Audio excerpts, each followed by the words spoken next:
जन्म कुंडली में जब सूर्य शनि एक साथ स्थित होते हैं तो यह विष योग का निर्माण करते हैं। लेकिन क्या आपको पता है कि इन दोनों ग्रहों के मध्य एक ग्रह के बल में बहुत ज्यादा वृद्धि हो जाती है। उसी प्रकार शनि मंगल संघर्ष योग, चंद्रमा बुध तरंगी योग, इन ग्रहों के मध्य एक ग्रह के बल में बहुत ज्यादा वृद्धि हो जाती है।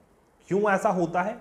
यह ज्योतिष शास्त्र के एक गोपनीय सूत्र पे आधारित है और इसी सूत्र को साझा करने के लिए मैं आप सभी के समक्ष प्रस्तुत हुआ हूं। मैं हूं आपका आध्यात्मिक दोस्त आचार्य मोहित और आपके अपने चैनल वेद सार संसार में आपका स्वागत करता हूं। दोस्तों, ज्योतिष शास्त्र में अनेक सूत्र बतलाए गए हैं। आपने ग्रहों के नैसर्गिक मित्रता शत्रुता के ऊपर सुना होगा। आपने पंचधा मैत्री और ग्रहों का उच्च नीच, ग्रहों के शत्रु राशि में बैठना, ये सभी चीजें आपने सुना होगा। लेकिन क्या आपको पता है ज्योतिष शास्त्र में ग्रहों के कुछ इस प्रकार के योग बतलाए गए हैं जो कि दो ग्रहों से बनते हैं और जब दो ग्रह एक साथ स्थित हो तो दूसरे ग्रह के बल में वृद्धि हो जाती है और अत्यधिक वृद्धि हो जाती है।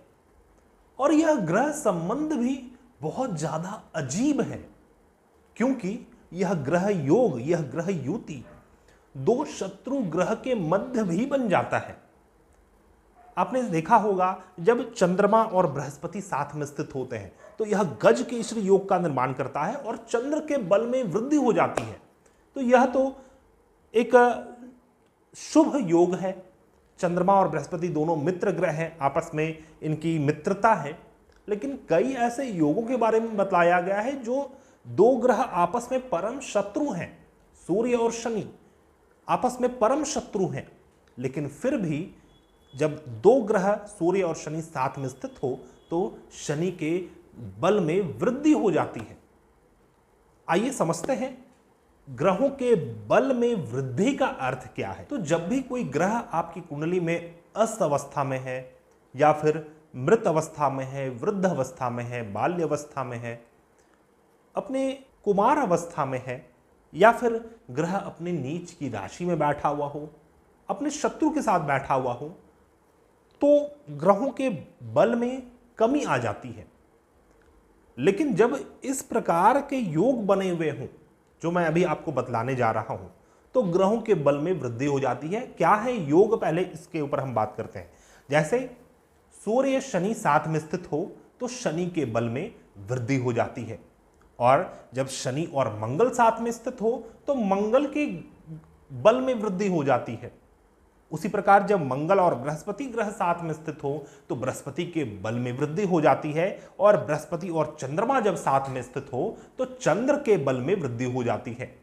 जब चंद्रमा और शुक्र ग्रह साथ में स्थित हो तो शुक्र ग्रह के बल में वृद्धि हो जाती है और शुक्र और बुध जब साथ में हो तो बुध के बल में वृद्धि हो जाती है। और वहीं जब बुध ग्रह चंद्रमा के साथ स्थित हो तो फिर चंद्र के बल में वृद्धि हो जाती है।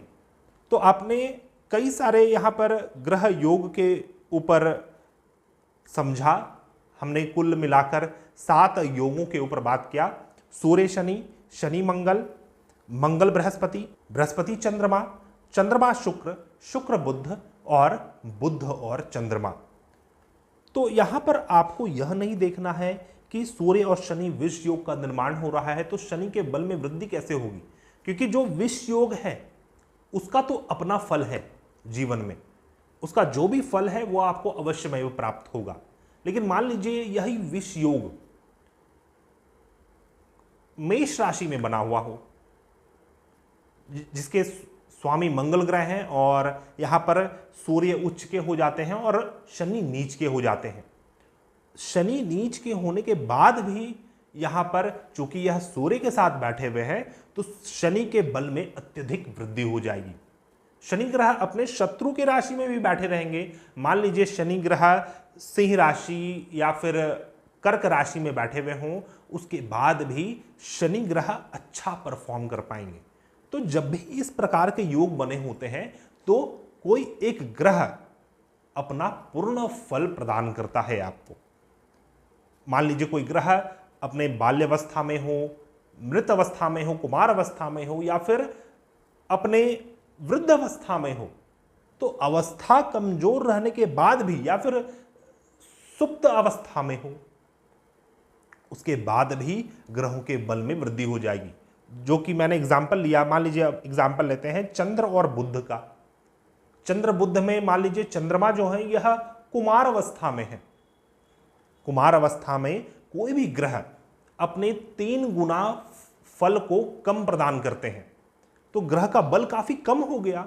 लेकिन जब बुध और चंद्रमा साथ में बैठे हुए हों और चंद्रमा कुमार अवस्था में ही क्यों ना हो, फिर भी चंद्र बल बहुत ज्यादा बली हो जाएगा, बहुत ज्यादा हेवी हो जाएगा और चंद्रमा का पूर्ण फल आपको प्राप्त होगा।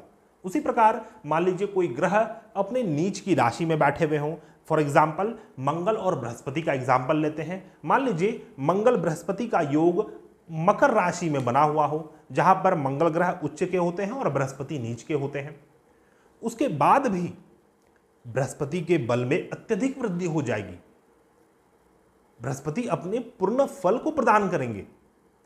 दूसरा एग्जाम्पल लिया जाए, जैसे कि शुक्र और चंद्रमा। चंद्रमा और शुक्र का जब योग बनता है तो शुक्र के बल में वृद्धि हो जाती है। शुक्र का जो अपना नीच का राशि है यह कन्या राशि है। मान लीजिए यह योग कन्या राशि में बना हुआ हो, चंद्रमा और शुक्र कन्या राशि में साथ में बैठे हुए हों, तो यहां पर शुक्र ग्रह अपने नीच का फल प्रदान करेंगे। मान लीजिए शुक्र नीच के तो हैं ही, साथ ही साथ वृद्ध अवस्था में है। कोई भी ग्रह अपने वृद्ध अवस्था में अशुभ फल प्रदान करते हैं, मृत्यु तुल्य फल प्रदान करते हैं और अपने शुभ फलों को छोड़ देते हैं। तो क्या यहां पर शुक्र का वृद्ध अवस्था का और शुक्र का नीच होना का अशुभ फल आपको प्राप्त होगा?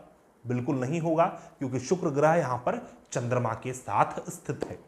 तो यह ग्रह योग का इस प्रकार से हम प्रयोग कर सकते हैं जब हम कुंडली का विश्लेषण करें, या फिर कई बार यह होता है कि आप वीडियो देख रहे हैं ज्योतिष शास्त्र का और आप अपने कुंडली को सामने रखते हैं और अपने कुंडली का विश्लेषण करते रहते हैं। जो भी बतलाया जा रहा है उसे आप मिलाते रहते हैं अपने कुंडली में, तो इस समय भी आपको बहुत ज्यादा यह कारगर सिद्ध होगा। कई बार लोग भ्रमित हो जाते हैं कि मेरे कुंडली में कोई अमुक योग बहुत ही ज्यादा अशुभ है, इसका मुझे अशुभ फल ही प्राप्त होगा। तो ज्योतिष शास्त्र में कई सारे ऐसे रहस्यमय सूत्रों के बारे में बतलाया गया है जो एक दूसरे को काटते हैं, और इन सभी सूत्रों को या फिर अधिक से अधिक सूत्रों को दिमाग में रखकर जब हम विश्लेषण करते हैं तो फिर हम सटीक परिणाम तक पहुंच सकते हैं। तो दोस्तों, यह एक मेरा छोटा सा विश्लेषण था। आशा करता हूं आपको मेरा यह विश्लेषण पसंद आया होगा। यदि आप हमारे चैनल में न्यू हैं तो कृपया हमारे चैनल को सब्सक्राइब कर लें। यदि आप अपने कुंडली का विश्लेषण करवाना चाहते हैं तो आप हमारे पास से कांटेक्ट कर सकते हैं। हमारा कांटेक्ट डिटेल्स आपको डिस्क्रिप्शन बॉक्स में मिल जाएगा। मिलते हैं हम नए वीडियो में, तब तक के लिए धन्यवाद। जय हिंद।